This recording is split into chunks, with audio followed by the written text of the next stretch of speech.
Okay, so for the interest of us staying employed, we won't be talking about anything that's not GA.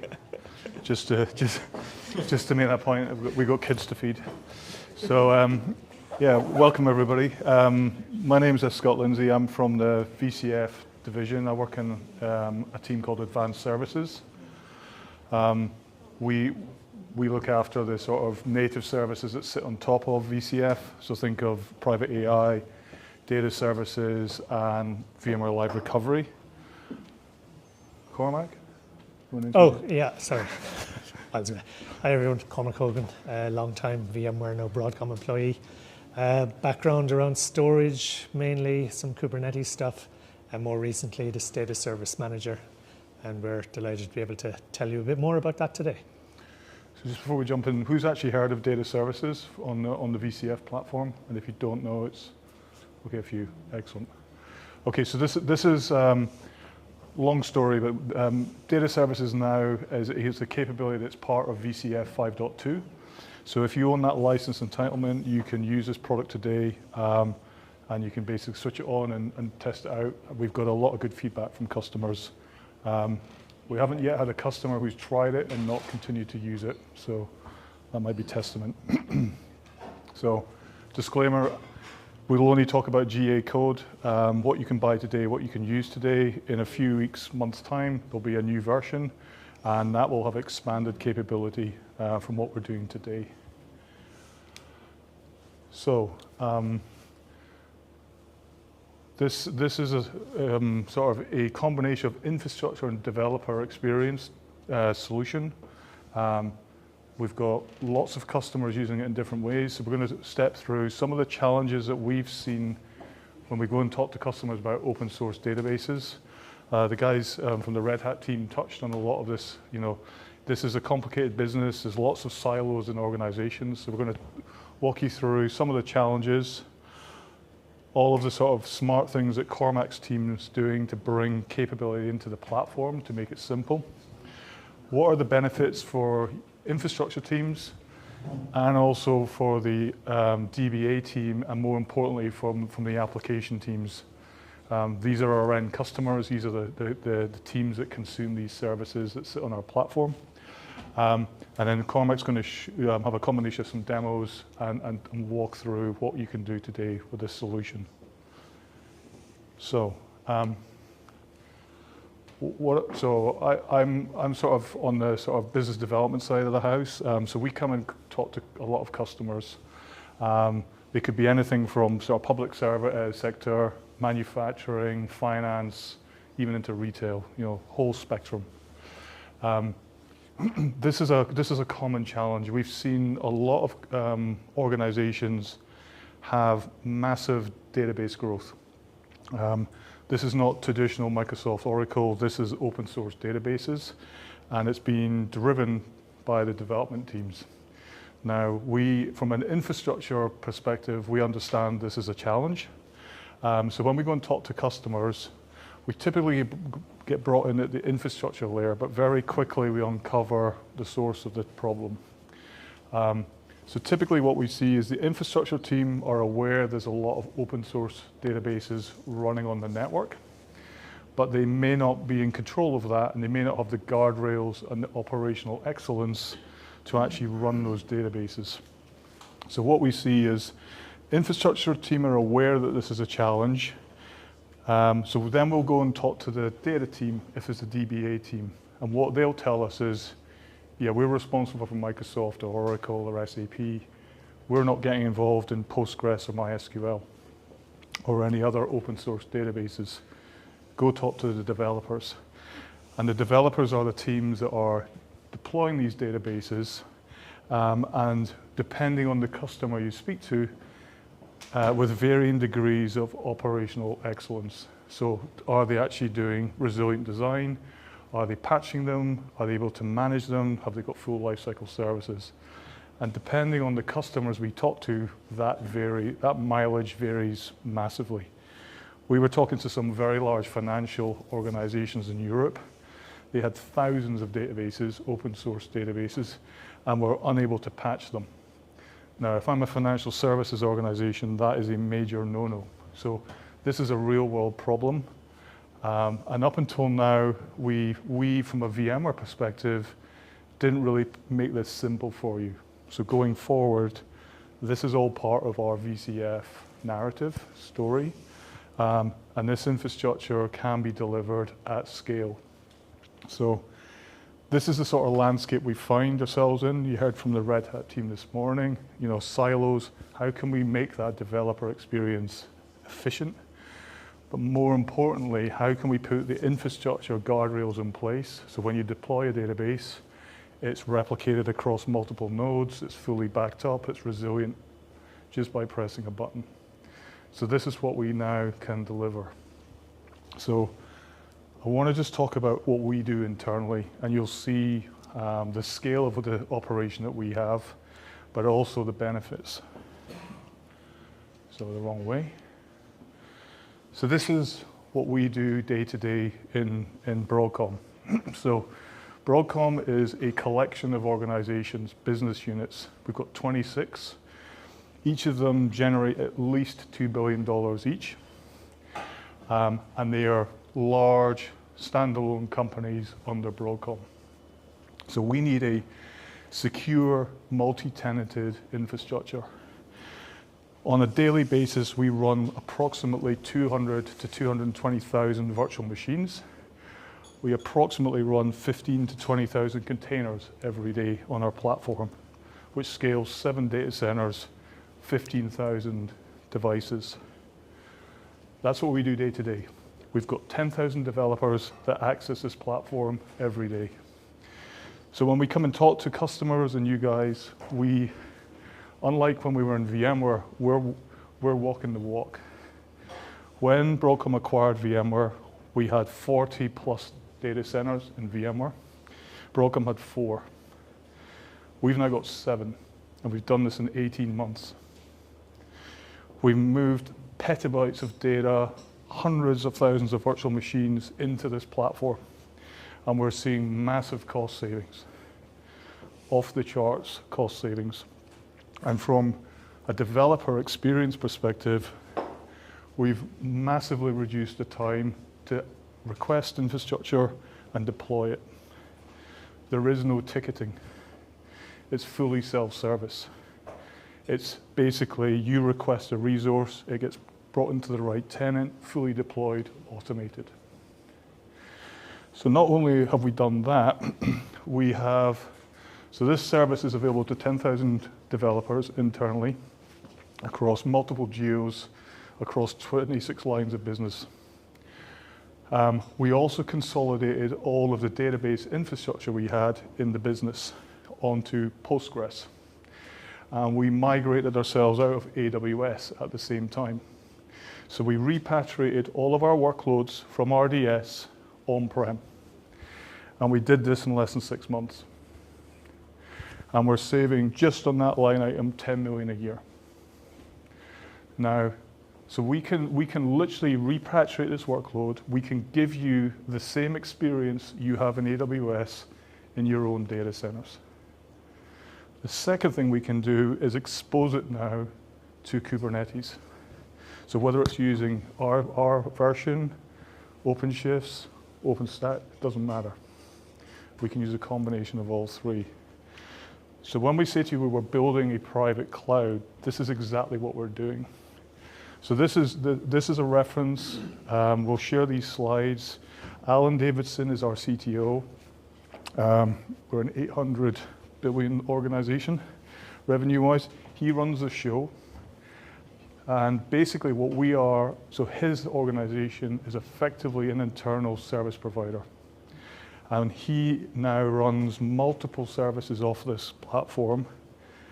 And it's enabled the IT team to service the business, not as a cost center, but as an enabler. So I'll hand over to Cormac, who's going to go through how simple this is to deploy. We can stand this capability up in about 2 or 3 hours. It's really simple. All good? Thank you. Okay, so I'll give you an introduction now of how all this data services manager hangs together. We're going to approach it from the perspective of those 3 personas that we saw when we saw that thing about friction between teams. Obviously, the vSphere admin, VI admin is close to our hearts, so we're going to spend a bit of time there. Basically, telling you about the advantages of using this approach for provisioning data services on-prem and what's in it for the VI admin. Then we'll cover it from a DBA or data admin perspective, whoever is responsible for databases and data in your organization.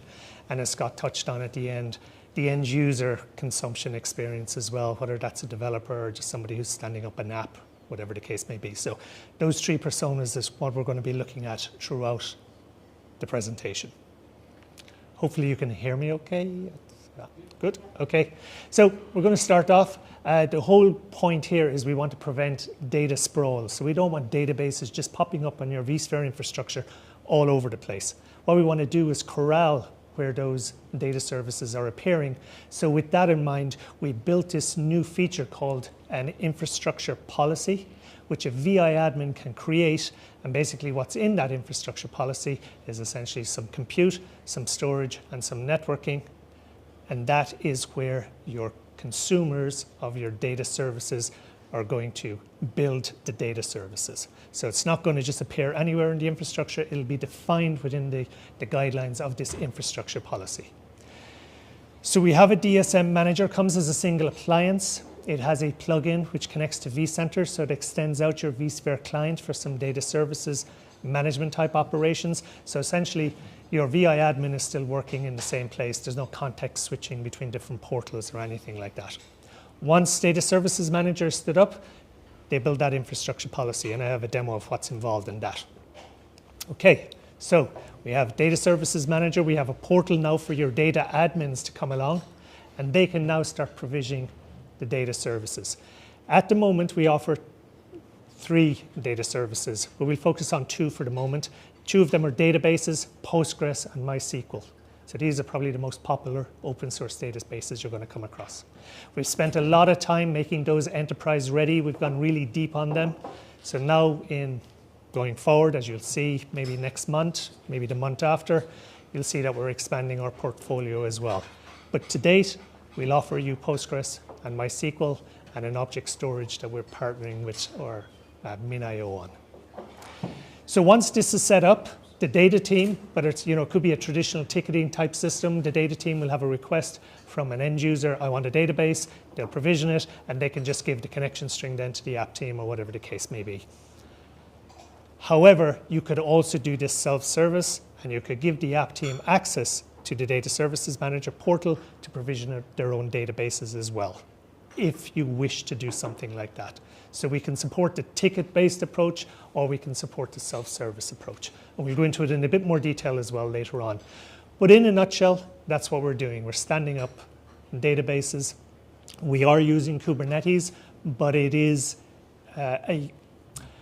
not something we expect the customers to take care of. It's basically an implementation detail of DSM on how we're provisioning the databases. We'll create VMs. The VMs will have Kubernetes on top. There'll be an operator for the database installed in Kubernetes, and then we will stand up the database. That's essentially how we're doing it. So before we leave this slide, any questions? So far, so good? All right.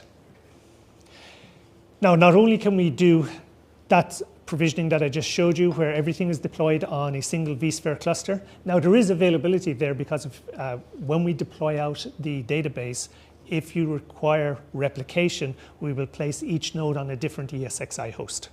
So you have vSphere HA available to you. But we also can provision across multiple vSphere clusters as well. So in this particular case, the multiple vSphere clusters, all managed by the same vCenter server. We build an infrastructure policy that spans across the multiple clusters. And then we can just roll out the database, same as before, but now each of the nodes of the database are placed on different vSphere clusters, giving you that additional availability. So we've talked to customers who thought they had HA resilience at their Postgres level, only to find out they were all running on the same cluster. So, as I said, depending on what teams are involved, you get varying degrees of this.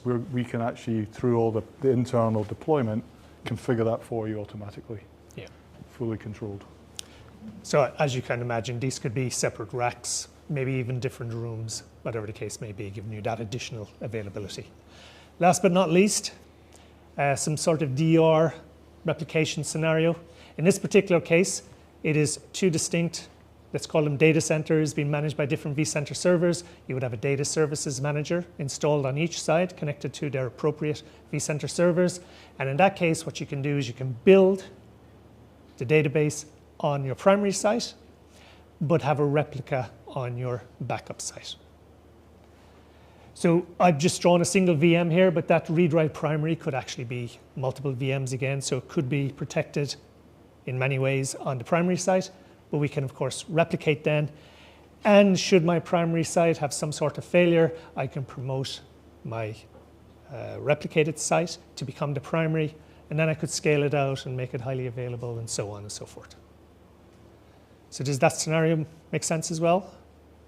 Yeah, okay. As I said, we will be sharing all of these slides. So yeah. Is infrastructure policy number 2 a replica of policy number 1? It doesn't necessarily need to be. It would be a reflection of, sorry, so the question was, is infrastructure policy 1 here identical to infrastructure policy 2?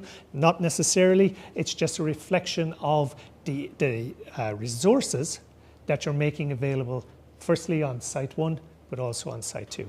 So this site could be vSAN, this could be VMFS. Yeah, the replication is not tied to vSphere, it is Postgres replication that we're using. So they could be completely distinct. Yeah. Any more questions?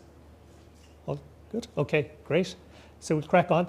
These are, as I mentioned, the services that we're currently supporting, but we expect to be able to announce some new ones, but we're not in a position, like some people who are here. We're not in a position to share that yet, but we will be able to share it with you very soon. So again, Postgres MySQL, the most popular open source databases you'll see out there.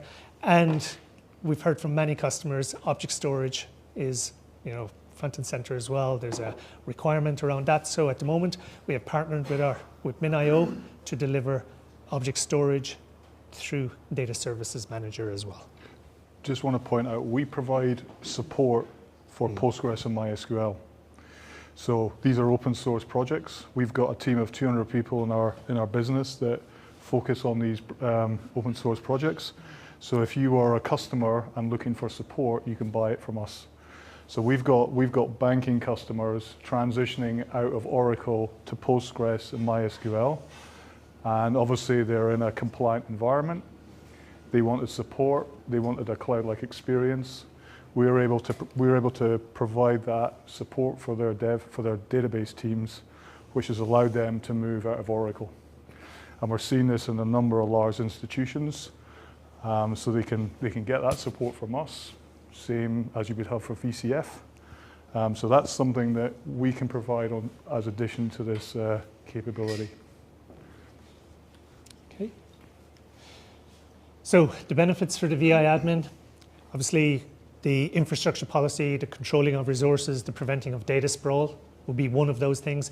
But also what we're doing is we're bubbling up the database, sort of the most important metrics from the database are being bubbled up into the vSphere client as well. So that plugin that I mentioned is not only giving you the ability for VI admins to set up these guardrails, these infrastructure policies, but we're also bubbling up some of the most important metrics from the database into the vSphere client for them as well.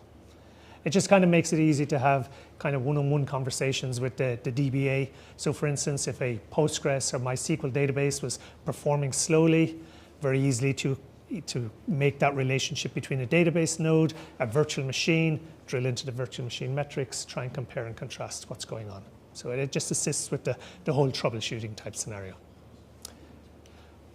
Very good. So this is exactly what goes into an infrastructure policy. I'll just roll it out quickly. As I mentioned, compute resources could be a vSphere cluster. It could be a resource pool, actually. Storage policies could be any of the supported storages we have, vSAN, vVols, VMFS, NFS. We do need a storage policy, but for those data stores that don't necessarily work with data policies, you could just tag them and build a storage policy using tags. So absolutely consume VMFS, NFS, as well as vSAN and vVols. The networking, it's a distributed port group is required.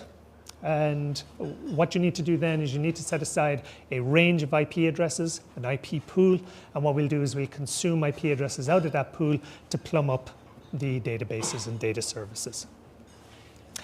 And last but not least, this is a group of resources, and typically what we've seen in the past, if you give a group of resources to an end user, they're going to try and build the biggest thing possible, usually. So the VM class is a way of making sure that what they're building are actually relative to the database that they're creating as well. So they're not going to just build a massive virtual machine for the database and then consume 5% of the resources. This is a way for a VI admin to guardrail against that scenario as well.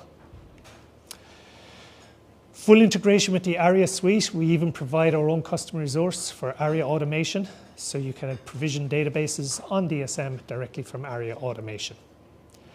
Also, Terraform. You'll see now shortly that we have a full API.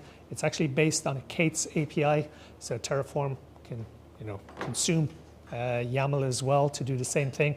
But full integration with ARIA automation, ARIA operations, and formerly Log Insight, ARIA operations for logs.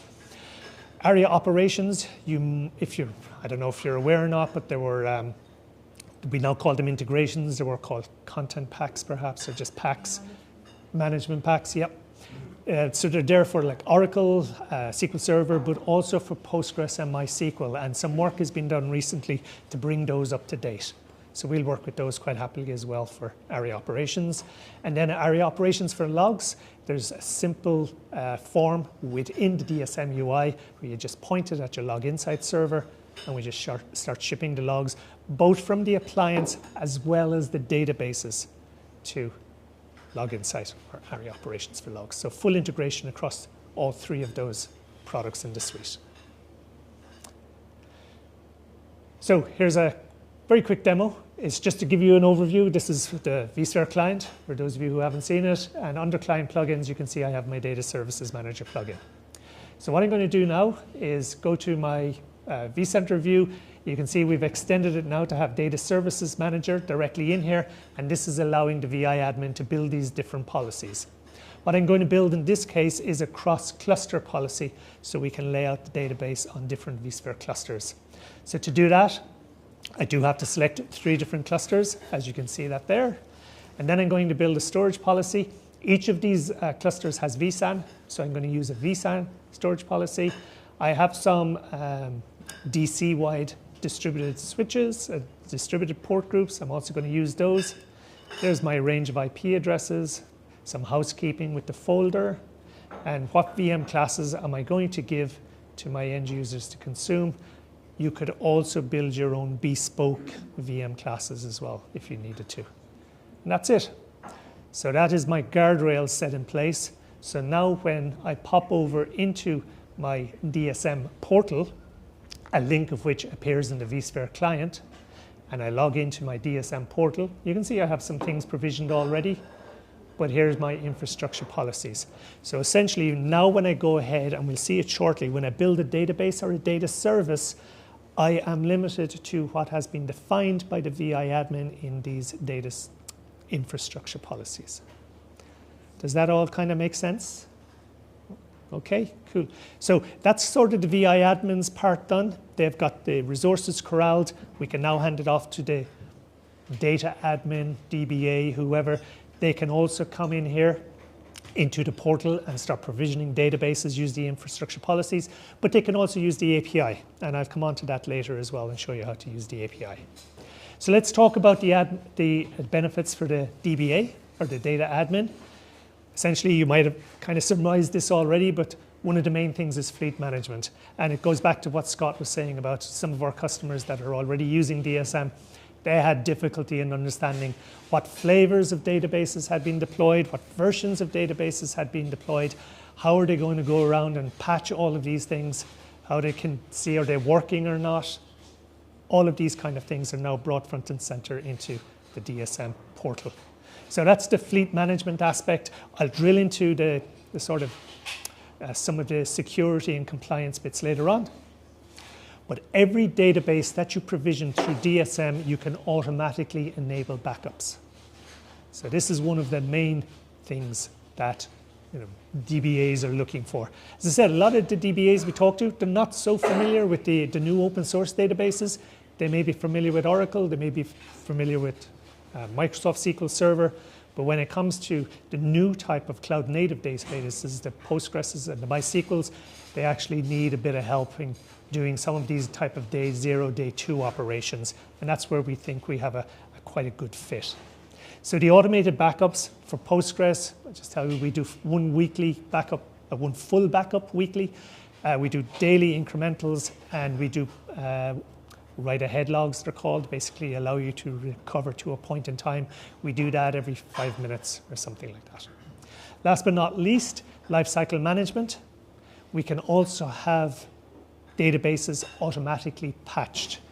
The only thing the DBA needs to do is stage the patch, and when the maintenance window, which is defined on a per database basis, but there is a default window as well, when that maintenance window rolls around, the patch will be rolled out. So that's a good point. So we're actually validating that these open source projects function correctly. So we found that for example, the 3-node cluster wasn't working correctly. We're putting engineering fixes into these projects, but we're also validating that when it's deployed, it runs at enterprise grade, i.e. it's going to meet high SLAs. So if you think you're downloading code from open source land, you as the customer, you're on the hook for that. So we're testing all this open source projects to ensure they run at the level that's required in the customers that we've got. So there's a lot of work and the engineering effort in the background to allow us to have confidence that we can put this in front of larger customers. Yeah. It's a fair point. I mean, Postgres is rock solid. The database itself is pretty rock solid. It's been around 20 odd years. It's all the other add-on bits around it, and replication in particular, and the making it highly available. That's what Scott's alluding to. We had to spend a lot of work on that just to get that stable and enterprise ready. So if you think about it, if a developer is just pressing next, next, next, when they're deploying these databases, they just assume that this stuff works. We've actually done the testing in the customer. And if you don't have the skills and the team to do that, no one's doing it, right? And you only find out when that infrastructure has a problem. So this is what we're all taking care of at that layer under the developer. Any questions? All good? Keep going? Okay.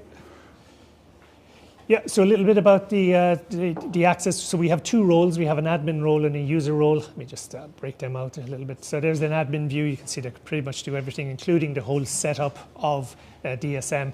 But you might decide that you want to give an end user self-service. Basically, all they get is some CRUD, create, delete, update type operations. Full LDAP integration as well for both the appliance and for the databases. And then we, through the UI, can configure for Postgres a thing called the host-based access configuration file, which basically determines which users from which networks are allowed to access which databases. So we can control all that at rollout time as well. We allow you to provide custom certificates as well. We will do our own self-signed certs for each database, but you can provide your own custom ones for the rollout too. And everything I'm describing to you here can be done through the UI as well as the API, which is essentially, as I said, a K8s API, which we'll see shortly. So this is basically rolling out a database. Again, the usual stuff, what database engine, the version of the database. You can provide your own admin username and password as well, or use our defaults. Then the infrastructure part, like I said, this is only available to you, especially the infrastructure policy part, if your VI admin is allowing you to consume that. So you're guardrailed within that infrastructure policy, which is actually this part, I'm sorry. So again, it's depending on what's gone into that infrastructure policy. You could offer multiple networks, you could offer multiple storages, you could offer multiple VM classes and give your end user a choice, or you can just lock it down and put one of each of those in there. In other words, every time they provision a database, I know exactly what it's going to be. And then some of the advanced options that I mentioned to you, which is basically advanced database parameters, or perhaps some of the host-based access controls. We do bubble up a bunch of alerts and warnings, giving you some information about what's happening with the databases. We make them visible in DSM, but we also bubble them up to the VI client, the vSphere client as well. So what you're seeing here can appear in the DSM portal and also in the vSphere client. It just means the DBA and the vSphere admin, they can see the same stuff. We try to give you some guidance as well. If something has happened, you know, what things you can try, some remediation actions, some tool tips, that kind of thing. And of course, we have some metrics as well built into the portal. And these metrics, again, we do bubble up back into the vSphere client. We do have the ability to send email alerts. We do have the ability to have webhooks. So perhaps if your organization uses Slack or perhaps ServiceNow, we can send notifications there as well. As I said, it can be customized, so anything that accepts a webhook, yeah, it should work. Cool, let's have a look at the database being created. So I'm back in my DSM portal. You can see I can do Postgres and MySQL, and I'm going to do a Postgres. These are my available engines.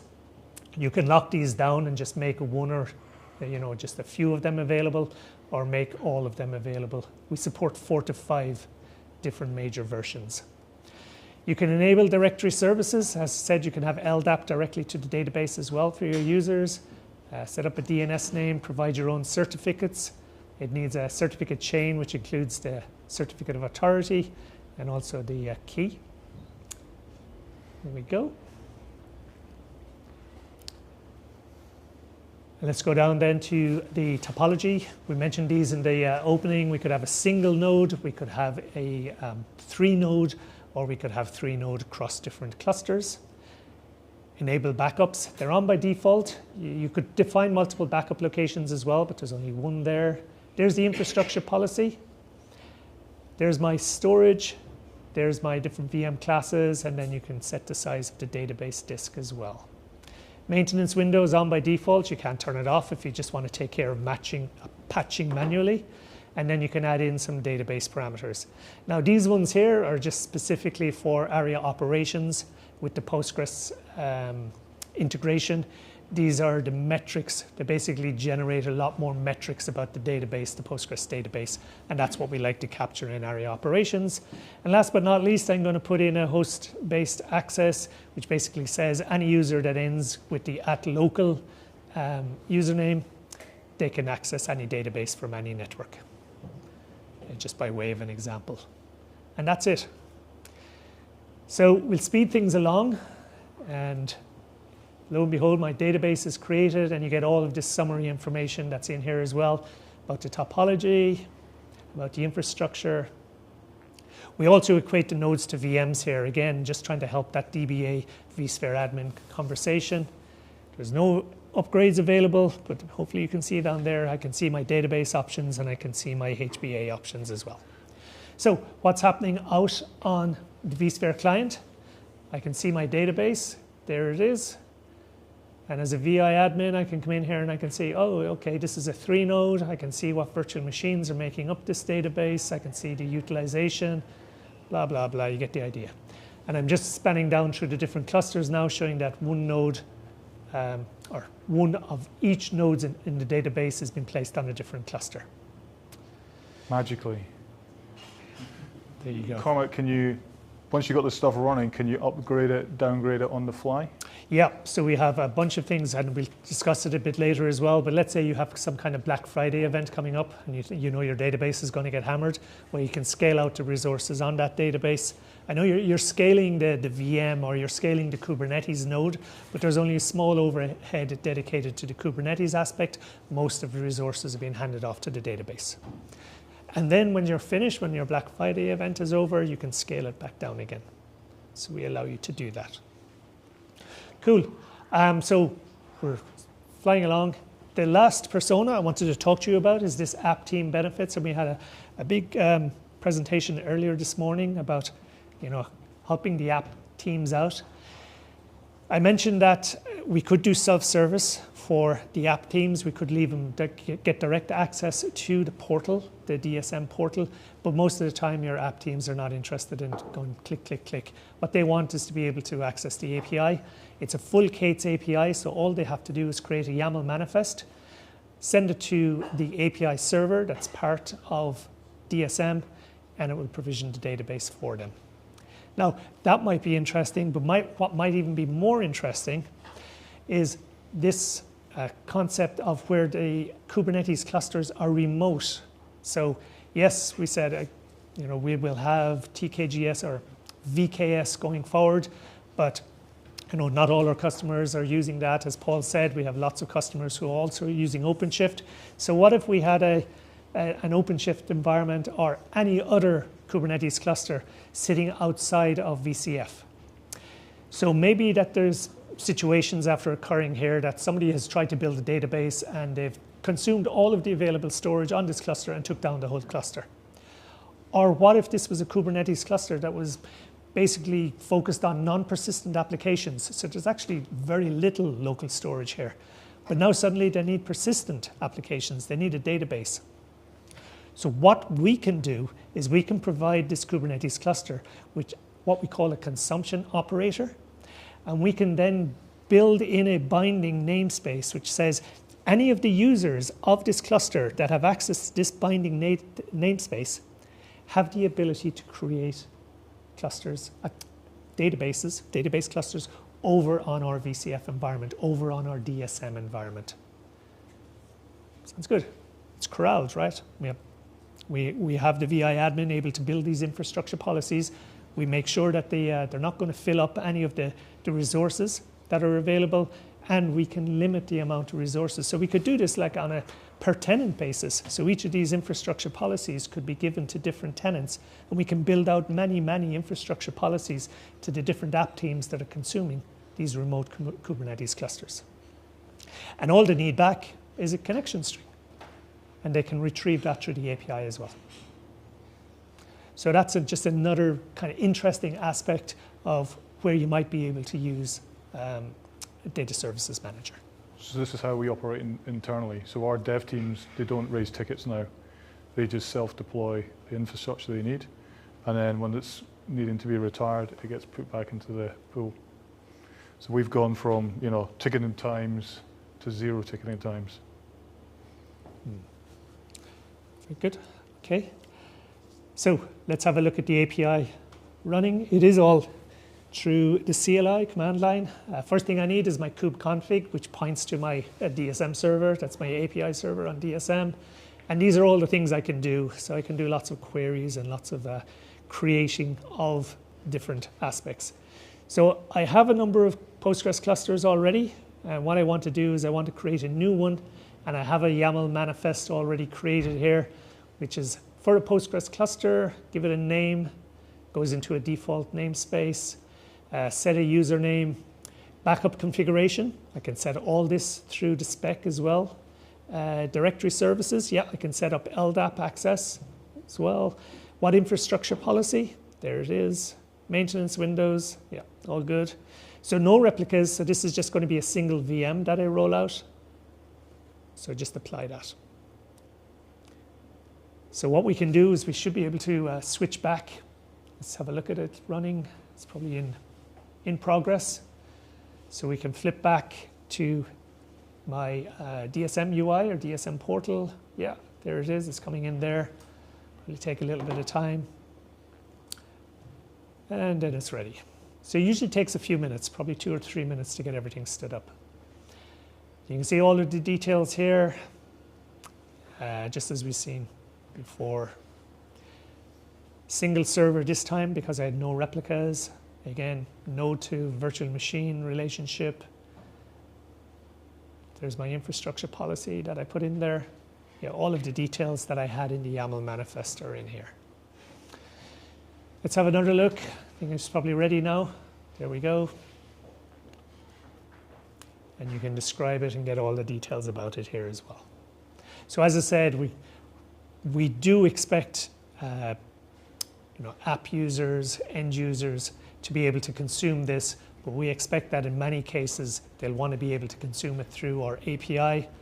And it's just if they're familiar with Kubernetes already, this is bread and butter stuff to the app developers to build out for themselves. And that's only going to accelerate with the next version. We are very, very focused on the developer as the consumer. So back to what does AWS do? They've got RDS. We are building this capability for on-prem. Yeah. I had a question about that, Scott. So you Yep. mentioned a couple of use cases like where you've got customers that repatriate from RDS or Yep. move away from Oracle. Yep. Is this on their radar and is there been any reaction? Well, for those individual accounts, obviously they're aware of it. What we're seeing is customers that are aligned to Google or have got a massive shift to Postgres because obviously they're trying to line them up onto Google accounts. What we've seen is customers, particularly in banking, have been using things like RDS Postgres. The costs are exponential. We've got about a 2,000% ROI internally on what we've done. Not 200, 2,000%. So that can translate to a customer quite easily. As I said, if you're moving from Postgres to Postgres, we can do these migrations in weeks. And suddenly you're not spending $2 million a month with AWS, it's in your own data center. Also with what's going on geographically with Trump, et cetera. Specifically in Europe, we're seeing a lot of entities, sovereign entities looking to bring workload on-prem. We just use replication to get the data back internally. Thomas has put, who's in my team, he's put some stuff on GitHub. I can share that, the Terraform scripts that we use. So internally, Broadcom use Terraform for automation, not ARIA. So we are all self-integrating into these broader enterprise products. So to answer your question, I think it's case by case, but there is definitely a willingness on the financial services side to look at bringing this stuff on-prem now. It's too expensive. Like Oracle, do they just see this as part of the move away to open source? Yeah, so specifically target DSM or something? yeah, so that's a good question. We're not taking out tier 1 Oracle apps. Let's be clear about that. We're taking out applications that are using Oracle from a legacy perspective. It's far too expensive. It's not a cost-effective way to access that data.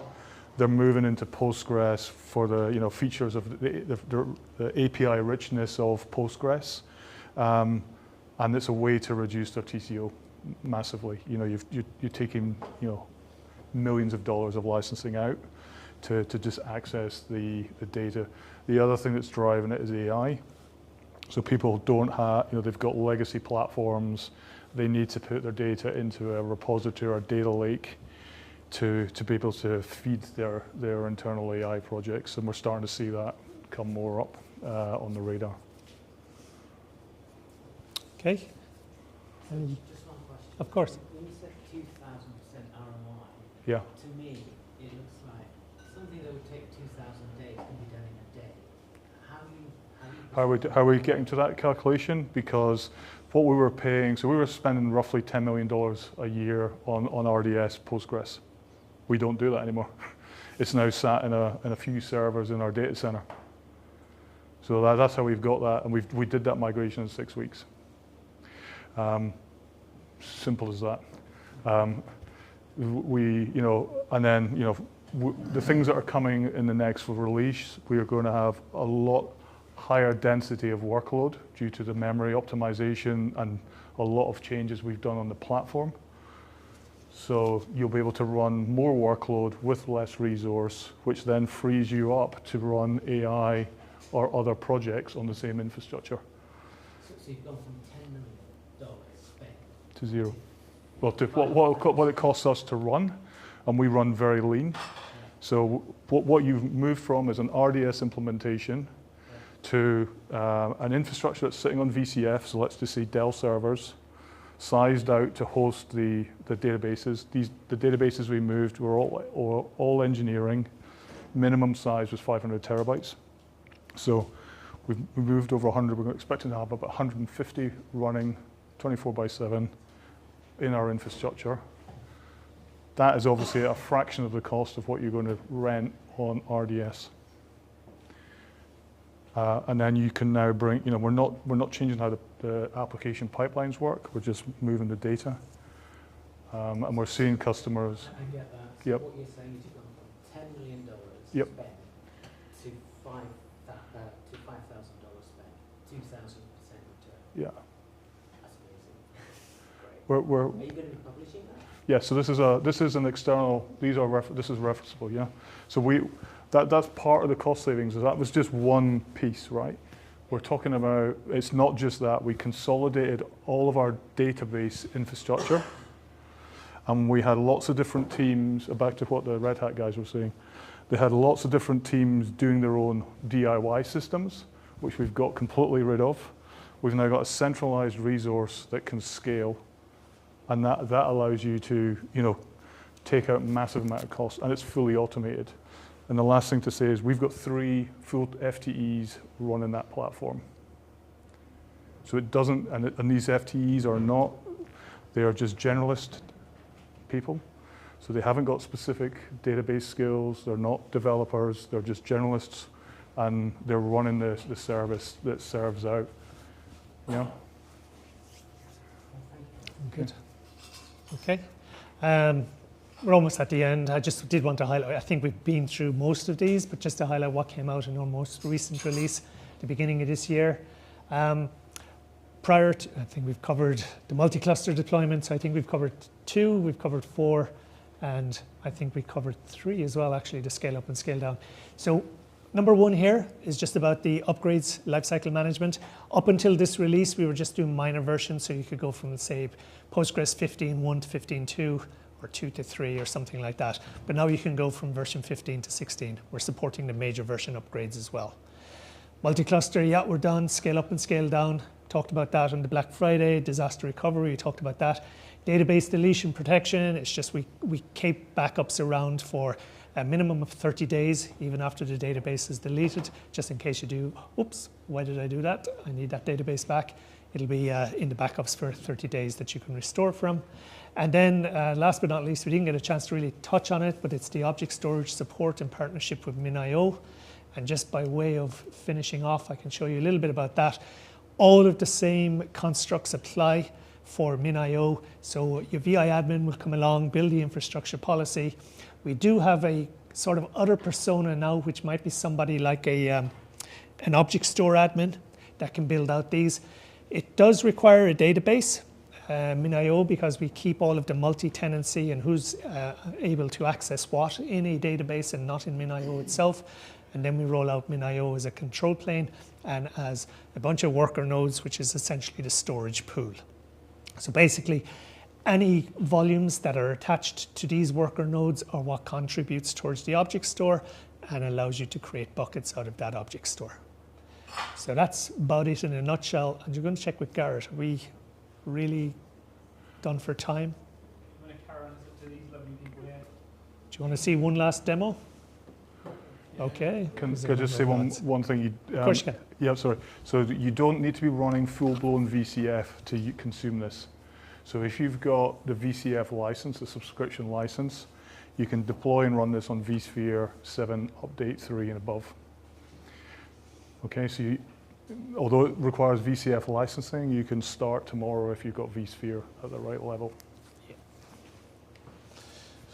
Okay, let's see our final demo. Again, it's my DSM portal that we're in, but now you can see I have a object store section, a MinIO preview, so on. So here's the thing, MinIO do not let us ship their images. So you do have to go and retrieve the MinIO images to get this up and running. Now there's various ways you can do it. We can provide you with a bundle and you can upload it. You can see the tarball method down at the bottom. But if you do have access, direct access to the internet, there is a repository as well that you can connect to and retrieve the images from there. But they simply don't leave us ship the images, so you do have to retrieve those images. And that's just setting up the repository. Okay, so once you have the images in place, you can go ahead to the object store section, MinIO. There's one I created earlier, and then we're going to run through. So here's the second sort of thing to consider. They don't give us any licenses to share with you either, not even NFR licenses. So if you want to use MinIO, you do have to contact MinIO for a license, even if it's to get a POC type license. The rest is pretty straightforward. It's very familiar, looks very much like rolling out a database. Again, I have to select the infrastructure policy, whatever storage policies are in that infrastructure policy, and then that's the control plane taken care of. Now I'm going to build out my storage pool. There's 3 different options. There's a pool size of small, which is 4 nodes, or a medium, which is 8 nodes. And actually for POCs, there's a micro as well, which is a single node that you can just do a testing on.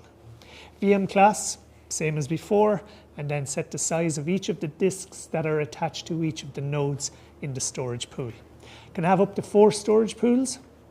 If you're building it out, you probably keep them all consistent in sizes and resources. But because we need to contact Minio, let's have a look at the one that I got a license for. So you can see all the details are in here again. Statuses, URLs, portal URLs, certificates, all of that good stuff is in here. Details about the storage pool. You can come back and modify the storage pool as well. So you could actually add another storage pool. You could modify the existing storage pool.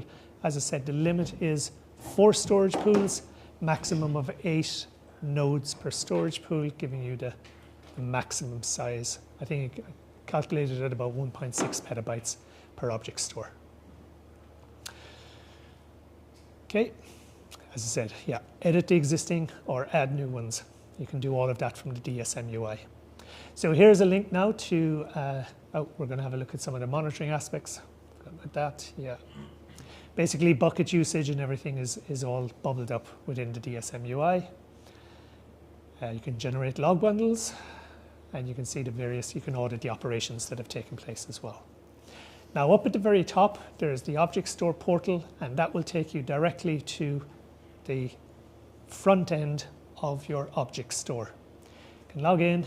You can see I've been in here already. I've built a few buckets, uploaded a few objects, but now it's just essentially anything that you can do through the S3 API. We have it bubbled up inside in this client.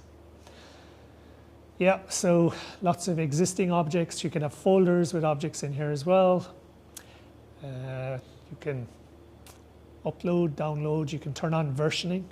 So you keep all copies of a particular file or image that you've uploaded to the bucket as well. You can select each of those. So, yeah. So you could, preview, download, or share. Share is an interesting one where you can make an object available for a particular length of time. You can see when I created this demo, it was in January. So once I share that out, I can give that URL to an end user that I say, here's a file or here's an object I want you to access. Just paste it in, and there we go. It's just an image, a screenshot of the landing page was the actual image. So that's about it. That's essentially the MinIO implementation of object storage. Sorry, Cormac. So we've got a software development house in Germany uses product. They work with all the big brands. They're an AI specialist, data analyst organization. They're running about 150 tenants at any one time using data services, VCF, MinIO, Tanzu. They moved from the old version of vSAN to ESA. They benchmarked with their existing filer solution. ESA did 1.5 million IOPS a second. We had 0 latency. The physical hardware topped out at 1.2 million IOPS and had 15 milliseconds of latency. So our new ESA technology is up there with and beyond our competitors in some cases. You get ESA licensing when you buy VCF. So if customers are looking to do high I/O workloads, data AI type workloads, it's a really good solution to inference off. So that again brings the sort of data operations into the platform. And if it's the customer I'm thinking of, their issue again was data sprawl. They had lots of developers, but they were all standing up their own object storage, their own open source object storage somewhere, and the IT team had no handle on it whatsoever. Yeah. So this is what they're considering. And they also work with a lot of large brands in Germany. So because their customers are like people like Audi and BMW, they were also targets for cyber attacks as well. So they're using NSX for east-west traffic management, all of that stuff, which allows their customers to dump large quantities of data into their platform, and they can have multiple customers side by side. So we're seeing that configuration becoming a requirement in large enterprise now because of AI and the requirements of data workloads. A lot of our customers ask for tenancy capabilities. How do we secure isolation between different business units? We use that internally. As you saw, we've got 26 separate business units on the same platform. On that platform, we also have a honeypot environment, which Symantec use. We get literally 1 million cyber attacks a day in that environment. That is sitting on our network, not in a dark network. It's sitting on our network.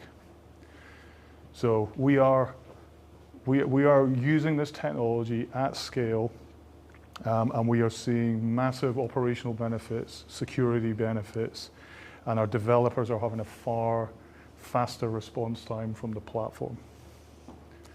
Great. So yeah, that pretty much concludes the presentation. We are going to make the slides available to you, but if you're interested in learning more about DSM, I have blogged quite considerably about it. There's different videos of different aspects of it up there as well. We also have a hands-on lab. Feel free to connect to that. And if you are interested in this, and Scott mentioned it already, you don't actually need to stand up VCF. If you have a vSphere environment and you have VCF entitlement, you can absolutely use DSM today. And we have some people here in EMEA who will do some white glove hand-holding with you and guide you through getting it set up. If you're interested in that, just sign up for the free evaluation. We'd be happy to talk to you about it. So I think lunch is out. Thank you very much, everyone. Thanks for your attention.